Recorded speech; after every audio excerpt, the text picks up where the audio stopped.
Wrestling fans, guys, first of all, before I even get started, I want to apologize for not bringing you my 1990 Survivor Series review that I said on Twitter that I was going to bring to you right here on YouTube last night. Said I was going to have it up for you all Wednesday night, and I apologize for it not being here. But I started thinking, WWE, they're bringing back one of their most underappreciated pay-per-view concepts. NXT is bringing back In Your House. In Your House, in my eyes, was one of the best concepts WWE has had outside of their big four pay-per-views. Now, the King of the Ring was a good concept. Absolutely love it. Especially as a pay-per-view. Wish they'd bring that back too. But In Your House was great. Growing up as a kid, seeing In Your House, Beware of Dog, Buried Alive, Final Four, all that stuff. WWE had a great concept. And the fact that they took In Your House and they didn't make them long and drawn out. Today we're going to be discussing the very first In Your House. 1 hour and 45 minutes, wrestling fans. That's how long the very first ever In Your House was. And let me tell you, that was a breath of fresh air. Breath of fresh air. Today in WWE we get 3 hours on Monday, 2 hours on Friday. NXT, either a 3 or a 4 hour pay-per-view. 5 hours if it's a WrestleMania. A lot of wrestling to consume. It was great seeing a pay-per-view not real long. WWE should try that. WWE would have a great opportunity to come up with something creative if they would bring back In Your House and do something like they did in the mid-90s. That's just my opinion. First thoughts on this In Your House.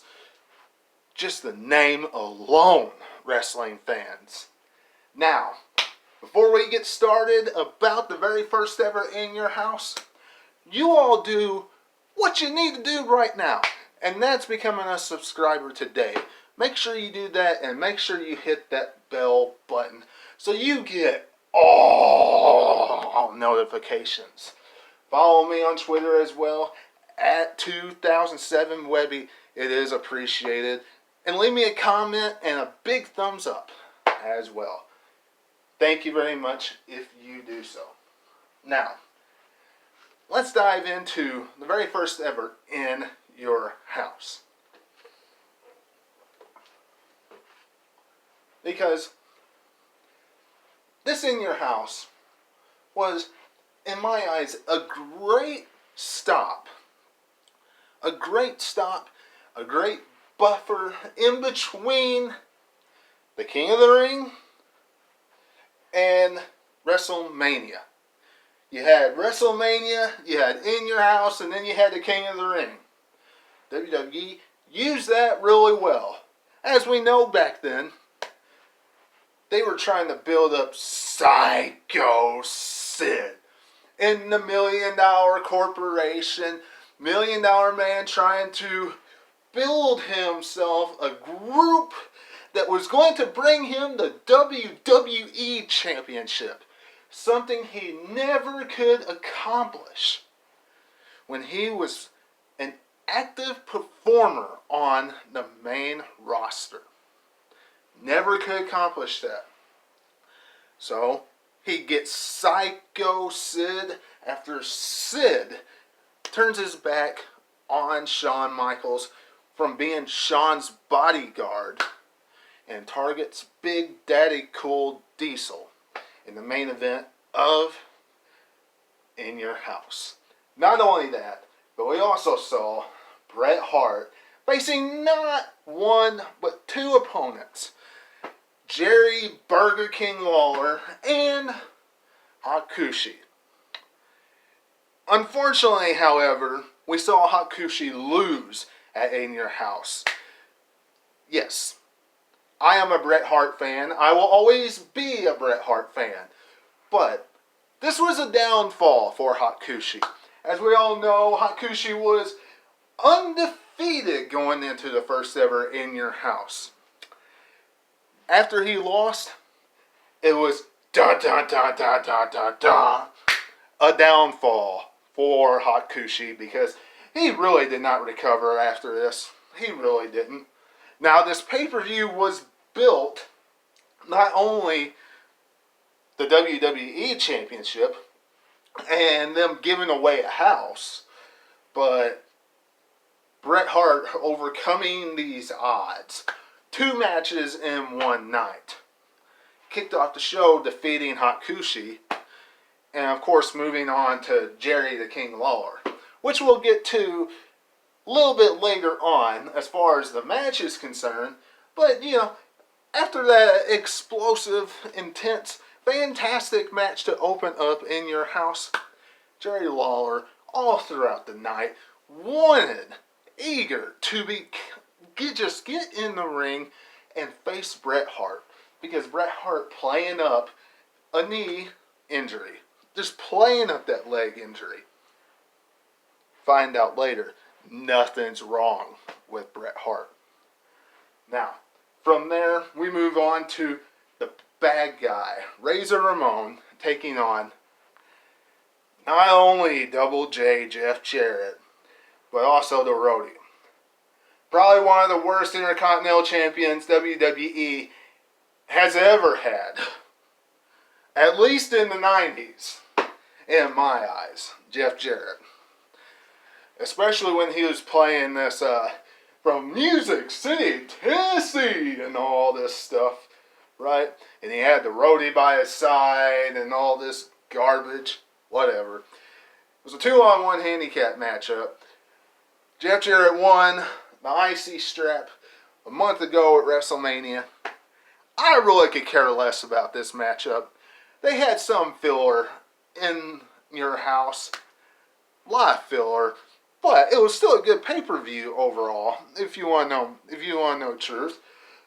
This built on to what they were going to do later, and eventually Razor Ramon winning back the IC strap. But, wrestling fans, Double J Jeff Jarrett, seriously, the IC champion, absolutely horrible. Now, Razor Ramon wins this matchup, and then we see Savio Vega. He appears because, of course, naturally, handicap match, after the babyface wins, he gets double teamed by the Hills. Wrestling WWE 101. Moving on now.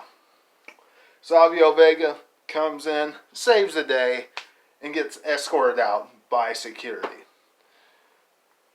One thing I want you to notice is, since how Vince McMahon was on the mic, him and handsome Doc Hendricks, how much they were different back then on the mic, on the announce team. You know, wrestling fans, if you listen to Bret Hart's matches in your house. Razor Ramon versus Double J Jeff Jarrett. Big Daddy Cool versus Psycho Sid. What are you going to notice about good old Vince McMahon and handsome Doc Hendricks? They didn't talk as much about the story, the backstory, like they do today. Michael Cole, everybody else, they talk about the backstory. They don't talk about as much of the in-ring action.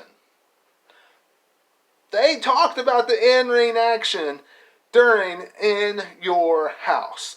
And you'll see that more if you go back and watch those 90s pay-per-views. Wouldn't it be great if Corey Graves, Michael Cole, Byron Saxton, Tom Phillips, all of them did that today? Now, I'm not going to get on a rant about what commentators and everybody should do today, but it was great hearing them call to action inside the squared circle for the first ever In Your House. Moving on. Not King Mabel, not yet. That wasn't until the King of the Ring. But we had Mabel of Men on a Mission with Mo taking on Adam Bomb. King of the Ring qualifying match. Like anybody thought Adam Bomb had a chance. Seriously? Did Adam Bomb have any chance at all? I got one word for you. No. We have the massive 550-pound plus of Yokozuna and Owen Hart taking on the Smoking Guns. This is a matchup that, quite frankly, also, did the Smoking Guns have a chance? Of course not. Smoking Guns just dropped the titles at WrestleMania. This is the rematch clause. Did they really have a chance? No. They did eventually win their tag titles back. But do you think they're going to drop? Do you think Yokozuna and Owen Hart was going to drop the titles at the first ever In Your House? Of course not. Overall, so far, as you can see, it's been a pretty good pay-per-view. Some filler, but overall, we've had a mixture of some good matches. Okay, some good but filler matches. All right, and a tremendous opening contest. Absolutely tremendous opening contest. If you go back and you watch In Your House on WWE Network, if you have it, that Bret Hart versus Hakushi matchup, great opener. Absolutely.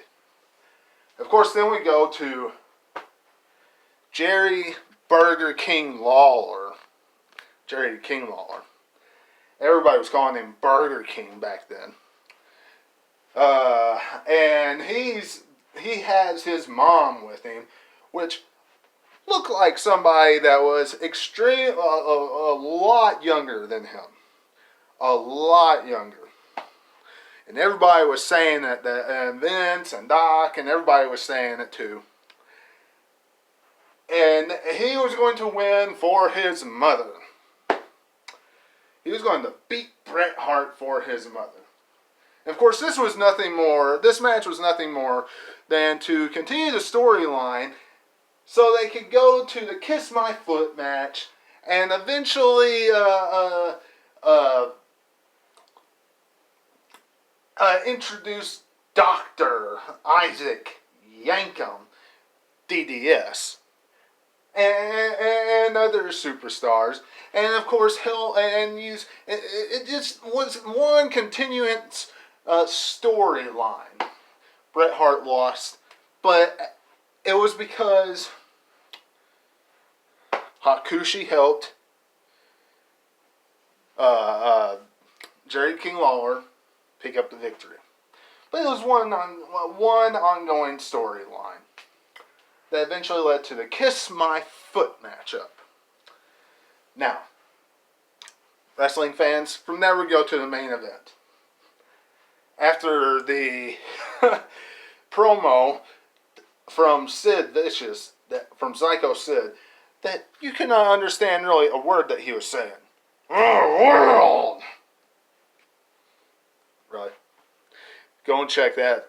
I mean, you could barely understand a word he said. Now, this was nothing more than the build to the King of the Ring matchup, which was a tag team match, which was Tatanka and Sid taking on Bam Bam Bigelow and Diesel. Tag team match. Not much to say about this match, not much to say about the tag team match either. You know, Diesel won. This was the year of Big Daddy Cool. All the way up until the Survivor Series when he dropped the title to Bret Hart. But wrestling fans, you know, what can you say about 1995 In Your House? Except that it was a good pay-per-view. It was overall a good pay-per-view, a good start, and for, you know, the middle ground between WrestleMania and the King of the Ring. And it's a great concept by WWE that I feel like should be brought back and used for one of their months In Your House, and then WWE could just put another name with it. It's not a worn out concept. And it would be something that WWE could actually get creative with. Y'all let me know what you're thinking about in the comments below. Subscribe and do all that stuff that I mentioned at the beginning. And also, tune in for my SmackDown review on Friday. I'll bring it to you. Hopefully SmackDown will bring us a good show. That's what I'm hoping.